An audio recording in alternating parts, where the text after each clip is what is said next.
Hello అండి. అందరూ బాగున్నారా? ఒక రిటైర్డ్ జడ్జిగా ఈ కుర్చీలో కూర్చుని నేను చూసిన కొన్ని కేసులు నా మనసును ఎంతగా కలిచివేశాయో మీతో పంచుకోవాలని ఈ పాడ్కాస్ట్ మొదలుపెట్టాను. అయితే ఒక్కసారి ఊహించుకోండి. మీ కళ్ల ముందు ఒక తండ్రి నిలబడి, సార్, నా కూతుర్ని నేనే నా చేతులతో చంపుకున్నాను అని ఏడుస్తుంటే ఆ బాధ ఎలా ఉంటుంది? కూతురు కోరుకున్నవన్నీ ఇచ్చి, కోట్లకు కోట్లు కట్నం పోసి, ఒక డాక్టర్కిచ్చి పెళ్లి చేస్తే చివరకు ఆమె శవమై తిరిగి వచ్చింది. దీనికి కారణం కట్నం. ఇంకా మన దేశంలో దీని తాలూకు దారుణాలు జరుగుతూనే ఉన్నాయి. అందుకే నా కెరీర్లో నేను చూసిన ఒక అత్యంత భయంకరమైన కట్నం వేధింపుల హత్య కేసు గురించి మీకు చెప్పబోతున్నాను. ఇది కేవలం ఒక కోర్టు కేసు మాత్రమే కాదు, మన సమాజంలో ఇంకా కుళ్ళిపోతున్న వరకట్న వేధింపుల గురించి ఒక పచ్చి నిజం. ఆ రోజు కోర్టులో జరిగిన ఘటన నాకు ఇప్పటికీ కళ్లకు కట్టినట్లు గుర్తుంది. ఆ కేసులో ముద్దాయిలు అల్లు శ్రీనివాస్ మరియు అల్లు మహాలక్ష్మి. వీరిమీద మోపబడిన నేరం ఏంటంటే, తమ కోడలు అల్లు దివ్యని కావాలనే ప్లాన్ చేసి హత్య చేశారని సెక్షన్ 302 కింద కేసు నమోదైంది. నేను ఆ ఫైలు చదువుతుంటేనే ఒళ్ళు గగురు పొడిచింది. అసలు ఏమై ఉంటుంది? అత్తమామలు కలిసి కోడల్ని చంపడం ఏంటి అని ఆలోచిస్తూ చనిపోయిన దివ్యతండ్రి వెంకట్రావుని ముందుకు పిలిచాను. ఆయన ఏలూరులో ఒక రైస్ మిల్ నడుపుకుంటూ గౌరవంగా బతుకుతున్న వ్యక్తి. తనకి ఒక్కతే కూతురు కావడంతో దివ్యని కంటికి రెప్పలా చాలా గారాబంగా పెంచానని ఆయన చెప్తుంటే నా మనసు చెలించిపోయింది. వెంకట్రావు గారు కోర్టులో చెప్పిన మాటలు వింటే మన మధ్య ఉన్న ఈ మధ్యతరగతి మరియు డబ్బున్నవాళ్ల మధ్య ఏమాత్రం తేడా లేదన్న విషయం మాకు తెలిసింది.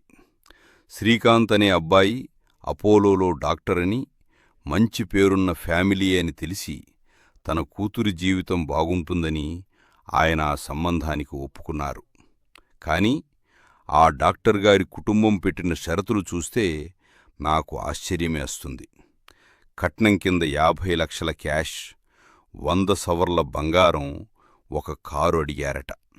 అయితే వెంకట్రావు గారు కూడా మాకున్నదంతా ఎలాగో నా కూతురికే కదా అని వాళ్లు అడిగినవన్నీ ఇచ్చి చాలా గ్రాండ్గా పెళ్లి చేశారు. ఈ విషయం తెలియగానే నేను ఆయన్నడిగాను, ఏంటయ్యా ఇది, కట్నం ఇవ్వటం నేరమని మీకు తెలీదా అని. కాని ఆ తండ్రి ప్రేమ ముందు చట్టం వెనకబడిపోయింది. ఇక అసలు గొడవ ఎక్కడ మొదలయిందంటే, పెళ్ళయిన మరుసటి రోజే. అవును, అప్పుడే కాపురం మొదలైందో లేదో ఇచ్చిన బంగారంలో 2 గ్రాములు తక్కువయ్యాయని ఆ అత్తగారు పెద్ద గొడవ మొదలుపెట్టిందట. ఆలోచించండి, కోట్లు కట్నమిచ్చినా ఆ 2 గ్రాముల బంగారం కోసం ఒక మనిషిని అంతలా వేధిస్తారా? ఆ తండ్రి పాపం గొడవ ఎందుకని వెంటనే ఒక గోల్డ్ చైన్ కొని ఇచ్చేశారు. కాని ఆశకు అంతు ఉండదు కదా.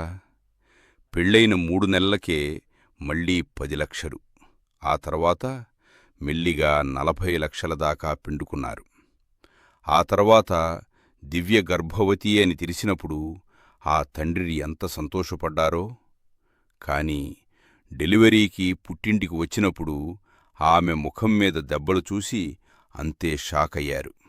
ఎందుకంటే ఆ డాక్టర్ గారు మరియు ఆయన తల్లిదండ్రులు దివ్యకి వంటరాదని, ఇంటిపని చేతకాదని, గర్భవతి అని కూడా చూడకుండా దారుణంగా కుట్టేవారటట. ఇక్కడ నేను మిమ్మల్ని ఒక ప్రశ్న అడగాలనుకుంటున్నాను. మీరెప్పుడైనా గమనించారా?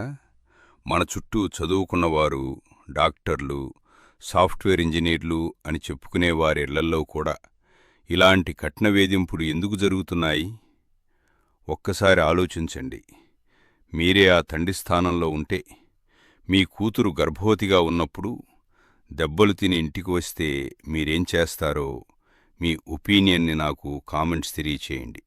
అలాగే ఈ కథను నేనిక్కడ కొనసాగించే ముందు ఒక చిన్న విషయం. ఈ పాడ్కాస్ట్ ద్వారా నేను మీకు మన వ్యవస్థలోని లోపాలను, చట్టం ఎలా పనిచేస్తుందో చెప్పాలని ప్రయత్నిస్తున్నాను. మీకు ఈ విషయాలు ఇంట్రెస్టింగ్గా, ఇన్ఫర్మేటివ్గా అనిపిస్తే దయచేసి ఈ వీడియోను లైక్ చేయండి మరియు మీ ఫ్రెండ్స్కు, ముఖ్యంగా ఆడపిల్లల తల్లిదండ్రులకు ఈ వీడియోను షేర్ చేయండి. మనం ఇలాంటి విషయాల గురించి ఎంత ఎక్కువగా మాట్లాడుకుంటే సమాజంలో అంత మార్పు వస్తుంది. ఇక కేసులోకి వెళ్తే, ఒకరోజు సడన్గా ఆ అత్తగారు వెంకట్రావు గారికి ఫోన్ చేసి దివ్యకి ఒంట్లో బాగోలేదని అర్జెంటుగా గవర్నమెంట్ హాస్పిటల్కి రమ్మని చెప్పింది. తన అల్లుడు అపోలోలో డాక్టర్ కదా, మరి గవర్నమెంట్ హాస్పిటల్కి ఎందుకు తీసుకెళ్లారు అని అనుమానం వచ్చి ఆయన అక్కడికి వెళ్లి చూసేసరికి అక్కడ తన కూతురి శవం ఉంది.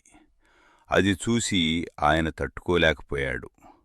అల్లుడిని అడిగితే ముందు రోజు రాత్రి ఇంట్లో గొడవ జరిగిందని, ఆ కోపంలో దివ్య ఫ్యాన్కి ఉరివేసుకుని చనిపోయిందని కథ అల్లాడు. కాని అక్కడే ఉన్న డాక్టర్ గారు మాత్రం దివ్య బాడీ మీద దెబ్బలు ఉన్నాయని, ఇది ఆత్మహత్య కాదని పోలీసులకు ఇన్ఫార్మ్ చేయడంతో అసలు నిజం బయటపడటం మొదలయింది. ఆ విషయం చెప్తున్నప్పుడు ఆ తండ్రి పడ్డ బాధను చూసి కోర్టు హాల్ మొత్తం సైలెంట్ అయిపోయింది. నేనప్పుడు మీ ఇన్వెస్టిగేషన్లో ఏం తెలిసిందో అని ఇన్వెస్టిగేషన్ ఆఫీసర్ని పిలిచి అడిగాను. అప్పుడు ఆయన చెప్పిన విషయాలు విని నాకు రక్తం మరిగిపోయింది. పోస్ట్మార్టం రిపోర్ట్ ప్రకారం దివ్యని చనిపోయే ముందు ఎవరో విపరీతంగా కొట్టారని, ఆ తర్వాత బలవంతంగా గొంతు నులిమి ఊపిరాడకుండా చేసి చంపారని తేలింది.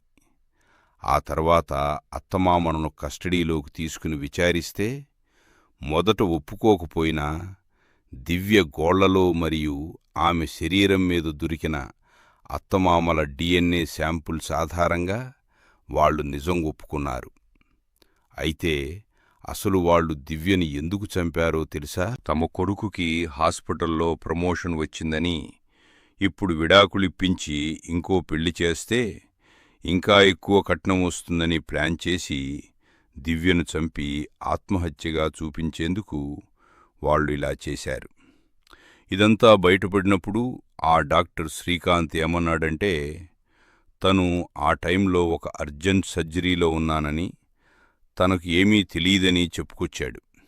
తన తల్లిదండ్రులు చేసిన ఈ ఘాతుకం తనకు తెలీదు అన్నట్లుగా నటించాడు. కాని ఆ అత్తమామల మొహం చూస్తే వాళ్లకి ఏమాత్రం పశ్చాత్తాపం లేదు. కేవలం డబ్బు కోసం ఒక నిండు ప్రాణాన్ని, తమ ఇంటి కోడల్ని అంత క్రూరంగా ఎలా చంపగలిగారు? నేను ఆ రోజు తీర్పు ఇస్తూ సెక్షన్ 302, 498A, 304B మరియు డొమెస్టిక్ వయలెన్స్ యాక్ట్ 2005 కింద వారికి శిక్ష విధించాను.